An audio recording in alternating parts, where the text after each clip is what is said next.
नमस्कार दोस्तों, स्वागत है आप सभी का भावना साइकोलॉजी क्लास में। और आज की हम क्लास जो है हमारी वो उसमें हम बात करने वाले हैं बेसिकली नर्वस सिस्टम की, central nervous system and peripheral nervous system. ठीक है। तो आज की क्लास में हम सेंट्रल नर्वस सिस्टम के बारे में बात करेंगे और हमारी जो नेक्स्ट क्लास होगी उसमें हम बात करेंगे पेरिफेरल नर्वस सिस्टम के बारे में। ठीक है। तो इसका ओवरव्यू थोड़ा सा मैंने आपको पहले भी बताया था फर्स्ट क्लास में कि नर्वस सिस्टम बेसिकली क्या होता है कि बहुत सारी नर्व्स का एक बंडल, एक कॉम्प्लेक्स नेटवर्क हो सकता है न्यूरॉन्स का, जो कि मैसेज को इधर से उधर करते हैं। ठीक है। तो फर्स्ट हम आज जो हम बात करने वाले हैं वो हम बात करने वाले सेंट्रल नर्वस सिस्टम के बारे में। इसको दो पार्ट में डिवाइड किया गया है, brain and spinal cord. Nervous system को दो पार्ट में डिवाइड किया गया है, central nervous system and peripheral nervous system. आज हम बात करेंगे सेंट्रल नर्वस सिस्टम, जिसके अंदर ब्रेन और हमारा स्पाइनल कॉर्ड आ जाता है। ये जो आप देख सकते हैं सीएनएस, सेंट्रल नर्वस सिस्टम। ठीक है। इसके अंदर ये आपका ब्रेन दिखाई दे रहा है और ये जो आपका है ये है स्पाइनल कॉर्ड। ठीक है। अब ब्रेन क्या होता है, ब्रेन क्या करता है? तो ये लार्जेस्ट एंड सेंट्रल ऑर्गन है ह्यूमन नर्वस सिस्टम का, जो कि कंट्रोल करता है नर्वस सिस्टम को। पूरे सिस्टम का कंट्रोल जो होता है वो यहाँ पे होता है। जैसे कि ऑफिसेज होते हैं, उनका कंट्रोल हेड ऑफिस में होता है। ठीक है।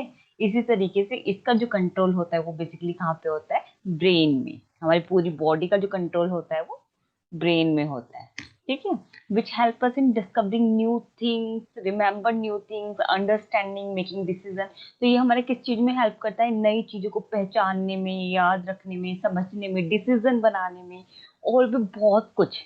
ठीक है। ब्रेन से आपको पता है कि बहुत सारी चीजें होती है, बहुत सारी, ऑलमोस्ट एवरीथिंग। ठीक है। It is enclose within the skull, skull के अंदर होता है, खोपड़ी के अंदर होता है। ठीक है। जिसमें आपका जो आ जाता है वो फ्रंटल, लेटरल और डॉर्सल प्रोटेक्शन आ जाती है। ठीक है। क्या करता है ये? हमारी फ्रंट से, लेटरल से और डॉर्सल से प्रोटेक्शन करता है बेसिकली। ठीक है। इसको प्रोटेक्ट करता है। ये हमारे एरिया है ब्रेन के जिसको ये प्रोटेक्ट करता है। अब ह्यूमन ब्रेन को बेसिकली तीन पार्ट्स में डिवाइड किया गया है, fore brain, mid brain, hind brain. ठीक है। इसको हम आगे और भी ज्यादा डिटेल में पढ़ेंगे बेसिकली। फोर ब्रेन का आपका जो होता है वो एंटीरियर पार्ट होता है ब्रेन का, जिसके अंदर आपका सेरेब्रम, हाइपोथैलेमस, थैलेमस आ जाता है। मिड ब्रेन बीच वाला पार्ट होता है, जिसके अंदर आपका ब्रेन स्टेम आ जाता है, टेक्टम आ जाता है, टेगमेंटम आ जाता है। ठीक है। हाइंड ब्रेन क्या होता है? सेंट्रल रीजन होता है ब्रेन का, जिसके अंदर आपको सेरेबेलम, मेडुला एंड पोन्स आ जाता है। ठीक है। अब हम थोड़ा सा स्पाइनल कॉर्ड के बारे में बात कर लेते हैं। अब ब्रेन हमें पता है क्या होता है, नॉर्मल वे में हमें पता है कि ठीक है क्या होता है। थोड़ा सा अगर हम बात करने पे आए स्पाइनल कोड के बारे में, तो स्पाइनल कोड थोड़ा सा हमारे लिए साइंस की लैंग्वेज में है, थोड़ा सा हमारे लिए नया है बेसिकली। तो स्पाइनल कोड बेसिकली क्या होता है? एक बंडल होता है बेसिकली न्यूरॉन्स का, जो कि हमारी पूरी बॉडी से कनेक्ट करता है हमारे ब्रेन को। चलो ठीक है, ब्रेन के पास कंट्रोल है हमारी पूरी बॉडी का, लेकिन वो अपने मैसेज ट्रांसमिट कैसे करेगा? मैसेज जो होंगे वो उसके पास जाएंगे कैसे? ये काम होता है स्पाइनल कॉर्ड का। कौन करता है? Spinal cord. ठीक है। स्पाइनल कॉर्ड कैसे करता है? ये जैसे कि मैंने आपको एक पिक्चर दिखाई थी अभी, इसमें आप देख रहे हो ना, ये वाली पिक्चर। ठीक है। ये है peripheral nervous system. Peripheral nervous system में सारी नर्व्स आ जाती है। इन नर्व्स को किससे, ब्रेन से कैसे कनेक्ट किया जाए? स्पाइनल कॉर्ड के थ्रू, है ना। ये सारी नर्व्स से कैसे कनेक्ट होंगी? ब्रेन के पास अपना मैसेज कैसे पहुंचाएंगी? यहाँ पे तो बीच में कुछ है ही नहीं, तो स्पाइनल कॉर्ड है सर, स्पाइनल कॉर्ड के थ्रू पहुंचाएंगी। ठीक है। ये चीज होती है। तो स्पाइनल कॉर्ड बेसिकली आपका क्या करता है? जितने भी मैसेज होते हैं उसको ट्रांसमिट करने का काम होता है हमारे स्पाइनल कॉर्ड का। तो स्पाइनल कॉर्ड बेसिकली एक लॉन्ग बंडल है न्यूरॉन्स का that connect brain and peripheral nervous system. और पेरिफेरल नर्वस सिस्टम में आपकी नर्व्स, मसल्स, सेंसेस, जहाँ से आपकी सूंघने की, सुनने की शक्ति होती है, उसको हम सेंसेस बोलते हैं।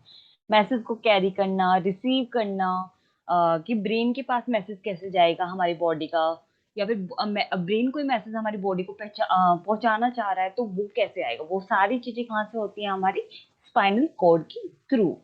ठीक है। स्पाइनल कॉर्ड नहीं होगा तो बहुत कुछ मिसिंग हो जाएगा। ठीक है। अब स्पाइनल कॉर्ड को दो टाइप में बेसिकली डिवाइड किया गया है, दो पार्ट्स में अलग अलग। एक हमारा है लाइटर आउटर सेक्शन और एक हमारा है इनर डार्क सेक्शन। ठीक है। आप इसमें देख पा रहे हो, एक तो लाइटर आउटर सेक्शन है, ठीक है, और एक हमारा है डार्क इनर सेक्शन। ये जो बिल्कुल एकदम डार्क दिख रहा है, और ये थोड़ी थोड़ी जो निकली हुई है रेड रेड कलर की, ये है लाइट वाला। ठीक है। इसमें जो दिखाया गया है, ठीक है। दो पार्ट्स में इसको डिवाइड किया गया है। अब जो आउटर सेक्शन है वो क्या करता है, वो मैसेज को कैरी करता है कहाँ से, बॉडी से, मसल्स से, सेंसेस से, और कहाँ पहुंचाता है, ब्रेन के पास। और देन ब्रेन को कोई मैसेज पहुंचाना होता है तो ब्रेन किसके थ्रू पहुंचाता है, आपके आउटर सेक्शन के थ्रू बाकी बॉडी पार्ट्स में। ठीक है, तो बेसिकली एक पाइपलाइन हो गई जहां से आपका पानी आ भी जा रहा है और जा भी रहा है। ठीक है, आ भी रहा है वहां से, कुछ भी हवा आ भी सकती है और जा भी सकती है, तो मैसेज आ भी सकता है और जा भी सकता है ब्रेन के थ्रू और ब्रेन के पास। ठीक है, ये आउटर सेक्शन का काम हो गया। अब इनर सेक्शन क्या करेगा, इनर डार्क सेक्शन क्या करेगा, ठीक है, ये करता है आपके रिफ्लेक्स एक्शन। रिफ्लेक्स एक्शन क्या होते हैं, वो एक्शन जो कि इनवॉल्यूंटरी होते हैं। ऐसे एक्शन जो इनवॉलेंट्री होते हैं, आप जानबूझ के नहीं करते बट हो जाते हैं। जैसे कि आपने किसी गर्म चीज को हाथ लगाया, अचानक से आपका हाथ वापस आएगा, ऐसा क्यों होता है, ये रिफ्लेक्स एक्शन होता है। कि हमारे ब्रेन को पता है, हमारी बॉडी को पता है, या फिर हमारे जो स्पाइनल कॉर्ड का इनर सेक्शन होता है जो रिफ्लेक्स एक्शन के लिए मतलब कि बनाया गया है, उसको पता है कि इतने में मैसेज पहुंचाऊंगा ब्रेन के पास, इतने तो कांड हो चुका होगा, इतने तो इंसान जल चुका होगा, इतने तो दुर्घटना घट चुकी होगी, तो मुझे क्या करना है अभी, बेसिकली उसको बचाना है, तो तुरंत हाथ पीछे खींच लेता है। और ये काम कौन करता है, रिफ्लेक्स एक्शन का जो काम है बेसिकली वो कौन करता है, इंटर न्यूरॉन। इंटर न्यूरॉन, ठीक है, ये भी हम पढ़ेंगे। इनर सेक्शन पढ़ा हमने, आउटर सेक्शन पढ़ा। अब आउटर सेक्शन का बेसिकली हमने पढ़ लिया था। इनर सेक्शन के अंदर तीन हमारी अलग अलग न्यूरॉन्स होते हैं, तीन टाइप के न्यूरॉन्स होते हैं, या आप बोल सकते हैं तीन टाइप के हमारी न्यूरो ट्रांसमीटर, नर्व सेल्स बोल सकते हो, ठीक है, नर्व्स बोल सकते हो। तीन टाइप की नर्व्स होती हैं, तीन टाइप्स के न्यूरॉन्स होते हैं। फर्स्ट हमारा है एफरेंट। एफरेंट को हम मोटर न्यूरॉन भी बोल सकते हैं। E for afferent, E for exit, इससे याद रखना, ठीक है। एग्जिट मतलब कि ब्रेन से एग्जिट करना है, ठीक है। तो एफरेंट मोटर न्यूरॉन क्या करती है हमारी, मोटर का मतलब होता है मसल्स की एक्टिविटी, ठीक है। ब्रेन से एग्जिट कर रहा है ना, तो ब्रेन से एग्जिट कर रही है, कहाँ क्या कर रही है, इंफॉर्मेशन को एग्जिट करवा रहा है, कहाँ पे पहुंचा रहा है, मसल्स के पास। कि आपको करना क्या है, वो करता है एफरेंट नर्व्स के थ्रू। एफरेंट नर्व्स के थ्रू ब्रेन क्या करता है, मैसेज पहुंचाता है, कहाँ पहुंचाता है, बाकी बॉडी पार्ट्स में, कि आपको करना क्या है, ठीक है। आपने सोचा कि यार मुझे यहाँ जाना है, तो वो पैर हाथ कैसे चलेंगे, आपने मैसेज तो पहुंचा दिया था। अब ब्रेन ने मैसेज पहुंचाया एफरेंट नर्व के थ्रू कि आपको ऐसे पहुंचाना है, वहां पे चल के ऐसे जाना है, ठीक है। मसल्स को मैसेज पहुंचा दिया, इस बंदे को वहां पे जाना है, इसको छोड़ के आओ, चलो, ठीक है। देन एफरेंट सेंसरी न्यूरॉन आ जाते हैं। एफरेंट न्यूरॉन भी बोल सकते हैं, एफरेंट नर्व भी बोल सकते हैं, सेंसरी नर्व भी बोल सकते हैं। सेंसरी नर्व है तो क्या, सेंसेस का काम करेंगे, ठीक है। सेंसेस का काम करेंगे, इसका मतलब क्या हो गया कि मैसेज को ट्रांसमिट करेंगे कहाँ पे, पहले सेंस की कोई भी चीज, कोई भी इंफॉर्मेशन एनवायरनमेंट में जो हमारे आसपास हो रहा है उसकी सेंस किया। हमें जलने की स्मेल आती है, ये मैंने सेंस किया सूंघ के, मुझे कुछ सुनाई दे रहा है, ये मैंने सेंस किया, मैंने मुझे कुछ दिखाई दे रहा है शायद, या फिर शायद वहां पे ये इंसान है। तो वो सारे क्या होते हैं, सेंसेस होते हैं, ठीक है। सेंसेस के थ्रू की कुछ चीज को आप टच करके पता कर पाते हो, वो सारे क्या होते हैं आपके बेसिकली सेंसेस होते हैं, ठीक है, जिसके थ्रू आपको कुछ पता चलता है। आपने देखा, सूंघा, ठीक है, उस मैसेज को आपने ब्रेन के पास पहुंचाया। अब ब्रेन के पास पहुंचाने का काम किसका होता है, एफरेंट न्यूरॉन का, ठीक है। ये बॉडी से, सेंसेस से ब्रेन में जा रही है इंफॉर्मेशन, ये करती है एफरेंट न्यूरॉन। और ब्रेन से वापस आने का काम बॉडी के पास किसका होता है, इफरेंट न्यूरॉन का, ठीक है। ई फॉर एग्जिट, ब्रेन से एग्जिट कर रहा है। एफरेंट का होता है उसके पास पहुंचाने का, कि सेंसेस को पता लगाया, देन उसके पास पहुंचा दिया, ठीक है। तो कैरी करती है मैसेज कहाँ पे, सेंसेस के पास, ठीक है। इंटर न्यूरॉन जैसे मैंने बताया, इन दोनों न्यूरॉन के अलावा एक और न्यूरॉन होती है जिसको हम इंटर न्यूरॉन बोलते हैं, जो रिफ्लेक्स एक्शन का काम करती है। कि अगर इंसान जल जाएगा, अगर ऐसा हो जाएगा, कुछ गड़बड़ हो जाती है, अचानक से उसको सडनली एक्शन लेना है, तो वो ब्रेन के पास इंफॉर्मेशन पहुंचाएगी, तो बहुत देर हो चुकी होगी, तो इसलिए इंटर न्यूरॉन बनाई गई है कि अभी तो बचाना है मुझे इस व्यक्ति को किसी भी कीमत पे, ठीक है। अच्छा, अगर ऐसा हो जाए कि आपके ब्रेन में, सेंट्रल नर्वस सिस्टम में कोई डैमेज हो जाता है बाई चांस, ठीक है, तो क्या होगा, सेंट्रल नर्वस सिस्टम, आपका ब्रेन या स्पाइनल कॉर्ड में कोई डैमेज हो गया, चोट लग गई, तो क्या होगा, what if damage to the central nervous system. क्या हो सकता है? तो damage to the brain is permanent. Brain को कोई भी अगर डैमेज हो जाता है तो वो कैसा होता है आपका? परमानेंट होता है। ठीक है, परमानेंट होता है। यहाँ पे सॉरी ब्रेन आएगा, यहाँ पे BAIN लिखा गया है, गलती से ब्रेन आएगा। ठीक है, परमानेंट होता है। लेकिन फिर भी ऐसा क्यों होता है कि किसी को स्ट्रोक आ गया, ब्रेन स्ट्रोक आ गया और वो उससे रिकवर कर पाते हैं? ठीक है, परमानेंट, ये तो हमने पढ़ लिया कि ब्रेन को जो डैमेज होगा वो परमानेंट होगा, उससे वो रिकवर नहीं कर सकता। लेकिन ब्रेन स्ट्रोक आता है तो इंसान बचता कैसे है? ये क्वेश्चन भी आता है। तो इसका आंसर है neuroplasticity, plasticity, neurogenesis and stem cell के थ्रू।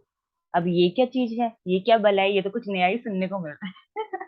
अब न्यूरोप्लास्टिसिटी क्या होती है? कि हमारे ब्रेन के पास दो तरह की प्लास्टिसिटी होती है, या फिर कहीं तो दो तरह की क्षमताएं होती हैं कि अपने स्ट्रक्चर को चेंज करने की और अपने फंक्शंस को चेंज करने की। ठीक है, न्यूरोप्लास्टिसिटी क्या होती है? हमारे ब्रेन की एबिलिटी होती है चेंज के साथ अडेप्ट करने की, कि कुछ चेंज हुआ है, कुछ ब्रेन स्ट्रोक आया है, तो उसके साथ हमें कैसे अडेप्ट करना है, कैसे डील करना है। ठीक है, तो फर्स्ट हमारी आती है स्ट्रक्चरल प्लास्टिसिटी न्यूरोप्लास्टिसिटी के अंदर। स्ट्रक्चर प्लास्टिसिटी क्या होती है? एक्सपीरियंसेस और मेमोरी चेंज ए ब्रेन फिजिकल स्ट्रक्चर। कोई भी एक्सपीरियंस करते हो आप, कुछ भी ऐसी मेमोरीज बनती है तो वो ब्रेन के फिजिकल स्ट्रक्चर को चेंज कर देती है बेसिकली। ठीक है, कि वो चीज ग्रो होने लगता है वो हिस्सा। देन आपका आता है functional plasticity. Functional plasticity basically क्या होती है? कि स्ट्रोक आया, ये तो फर्स्ट वाला कि एनवायरमेंटल में कुछ ऐसा हुआ जिससे हमारे ब्रेन का जो स्ट्रक्चर है वो चेंज हो रहा है। स्ट्रोक पेशेंट, अब जो हम बात कर रहे थे स्ट्रोक की, ब्रेन स्ट्रोक आता है तो वो इंसान कैसे रिकवर कर जाता है, बच कैसे जाता है? तो ब्रेन के अंदर एक क्षमता होती है बेसिकली कि अपने फंक्शन को वो डैमेज एरिया से, जहाँ पे चोट लगी होती है उस एरिया से, जो हेल्दी एरिया होता है, अनडैमेज एरिया होता है, वहां पे ट्रांसफर कर देता है कि मेरे बस की अब नहीं रहा, कृपया आप मेरी कमान संभालो, आप मेरे काम करोगे। ठीक है, फंक्शंस को कहाँ पे शिफ्ट कर दिया? दूसरे एरिया में जो हेल्दी एरिया था वहां पे। ठीक है, अनडैमेज एरिया में। This is called neuroplasticity. ठीक है, न्यूरोप्लास्टिसिटी दो टाइप की होती है, स्ट्रक्चरल और फंक्शन। फंक्शन चेंज कर देना दूसरी जगह पे, एंड स्ट्रक्चर की जो स्ट्रक्चर होता है ब्रेन का वो मतलब डेवलप होने लग जाता है, ग्रो करता है एनवायरनमेंट के थ्रू, या फिर जो भी हम सीखते हैं अपनी मेमोरीज में कुछ बनाते हैं उसके थ्रू। पता चल जाता है ना, कई बार कुछ लोग होते हैं या साइंटिस्ट, हम बोल सकते हैं डॉक्टर, वो पता लगा लेते हैं कि अ, इसकी मौत से पहले इसको ऐसा कुछ एक्सपीरियंस किया था, इसने ट्रॉमा, फियर, कुछ भी। वो कैसे पता चलता है उन्हें? क्योंकि वो स्कैन करते हैं बेसिकली, वो मशीन लगा के उसके अंदर वो केमिकल्स न्यूरॉन्स के अंदर उनको दिख जाता है कि यहाँ पे ये न्यूरॉन एक्टिव हुआ था, यहाँ पे ये चीज एक्टिव हुई थी, ये नर्व एक्टिव हुई थी, फियर वाली नर्व एक्टिव हुई है, ये हुआ है, तो इस पर्सन ने कुछ ना कुछ ऐसा एक्सपीरियंस किया है। ठीक है, इसलिए उसको पता चल जाता है, तो वो सारा हमारे स्ट्रक्चरल प्लास्टिसिटी के अंदर आ जाता है। अब सेकंड हमारी चीज हमने करी थी इसके अंदर, आंसर क्या था? न्यूरोजेनेसिस। न्यूरोप्लास्टिसिटी के कारण हमारा ब्रेन स्टॉक से हम बच जाते हैं, और दूसरा न्यूरोजेनेसिस। अब न्यूरोजेनेसिस क्या बोला है? ठीक है, तो न्यूरोजेनेसिस के अंदर क्या आ जाता है? It is a process by which neurons are form in the brain.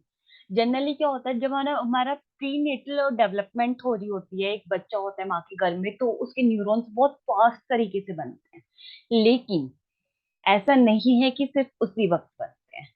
जब बच्चे का जन्म हो चुका होता है, वो एडल्ट भी हो जाता है, बड़ा भी हो रहा होता है, ग्रो कर रहा होता है, तो भी क्या होता है? उस बच्चे के न्यूरॉन्स बनते रहते हैं, लेकिन क्या होता है? स्लो रेट हो जाता है। जितना कि वो प्रीनेटल डेवलपमेंट में गर्भ में बन रहे थे, उतना अब नहीं बन रहे होते। जैसे कि प्रीनेट गर्भ में था बस शिशु, तो उसके थोड़े फीटस के कितने कर रहे थे? जैसे मान लो, एज्यूम कर लो कि 1 करोड़ बन रहे थे। ठीक है, या फिर एज्यूम कर लो 1000 बन रहे थे, वो डेवलप हो रहे थे नए नए सेल। ठीक है, न्यूरॉन्स डेवलप हो रहे थे, काफी सारी चीजें डेवलप हो रही थी। ठीक है, मान लो 1 करोड़ बन रहे थे, लेकिन जैसे ही 1 करोड़ बन रहे थे, एज्यूम कर लिया हमने एक नंबर 1 करोड़। ठीक है, 1 साल का हुआ बच्चा, पैदा होने के बाद 1 साल का हुआ, देन उसका कितना बन रहा है? 1 करोड़ से कम आ गए कि 90 लाख ही बन रहे हैं अब। ठीक है, उसके बाद क्या हुआ? जब वो 5 साल का हो रहा है तब उसके 50 लाख ही बन रहे हैं। देन वो एडल्ट हो गया है तो उसके 30 लाख ही बन रहे हैं। लेकिन स्लो रेट हो जाता है, पर रुकता नहीं है। ठीक है, और कहाँ पे बनता है? Hippocampus and olfactory bulb area में। ठीक है, ये ब्रेन के पार्ट्स होते हैं जहाँ पे न्यूरॉन्स बन रहे होते हैं। देन आती है स्टेम सेल के बारे में। स्टेम सेल क्या होते हैं? तो स्टेम सेल बेसिकली बॉडी में फाउंड आउट होते हैं, बॉडी में मिलते हैं, जो कि कैपेबल होते हैं बिकमिंग अदर सेल व्हेन दो cell need to be replace due to damage और वेयर एंड टीयर। अब कुछ सेल जो कि आपकी जरूरी थे लेकिन उनको नुकसान पहुंच गया, तो उस केस में क्या होगा? उन सेल्स को रिप्लेस कर देते हैं हमारे स्टेम सेल। जो हेल्दी सेल होते हैं उस सेल्स की जगह ले लेते हैं, उनका काम करना स्टार्ट कर देते हैं। क्यों कर देते हैं? क्योंकि वो जो सेल्स है वो डेड हो चुके हैं या नुकसान हो गया उनको, उनको रिपेयरिंग की आवश्यकता है। अब रिपेयर तो कर नहीं सकते, तो हम क्या करेंगे? रिप्लेस कर देंगे। रिप्लेस कर दिया किसको? जिसने स्टेम सेल को। ठीक है, ये टिश्यू में फाउंड आउट होते हैं, टिश्यू के अंदर मिलते हैं ये। ठीक है, तो स्टेम सेल क्या करेंगे? स्पेशल सेल होते हैं जो कि आपकी बॉडी के टिश्यूज में पाए जाते हैं, जो कि क्या कर देते हैं? डैमेज सेल को रिप्लेस करके उनकी जगह ले लेते हैं। ठीक है, देन आता है एपिजेनेटिक्स। ये एक टॉपिक है एपिजेनेटिक्स। ये क्या होता है? Basically epigenetics is the study of how your behaviour and environment can cause changes that affect the way your genes work. आप कैसे बिहेव करते हो, कैसे काम करते हो, उस चीज की स्टडी को बेसिकली एपिजेनेटिक्स कहते हैं। कि आपके ब्रेन के अंदर, बॉडी के अंदर, एनवायरनमेंट के अंदर जो भी चेंजेस हो रहे हैं वो कैसे अफेक्ट कर रहे हैं। ठीक है, क्योंकि हमारा ब्रेन तो एक चीज लेके आया है पहले से, आपकी जीन्स के अंदर जो चीज थी वो आपके ब्रेन के अंदर आ गई है। ठीक है, इनहेरिटेंस में जो आपको मिला है। लेकिन एनवायरनमेंट से, मेमोरी से जो आप सीखते हो ना, वो भी आपके ब्रेन पे अफेक्ट डालती है और उसको ग्रो करने में हेल्प करती है। उसकी स्टडी को हम एपिजेनेटिक्स बोलते हैं। ठीक है, नेक्स्ट हमारी बात आती है पेरिफेरल नर्वस सिस्टम की, जो कि हम नेक्स्ट क्लास में करेंगे। इससे रिलेटेड कोई डाउट हो तो प्लीज मुझे कमेंट सेक्शन में लिख के बताइएगा। ठीक है, धन्यवाद, हम नेक्स्ट क्लास में मिलते हैं। और प्लीज लाइक एंड सब्सक्राइब करना मत भूलिएगा। Thank you.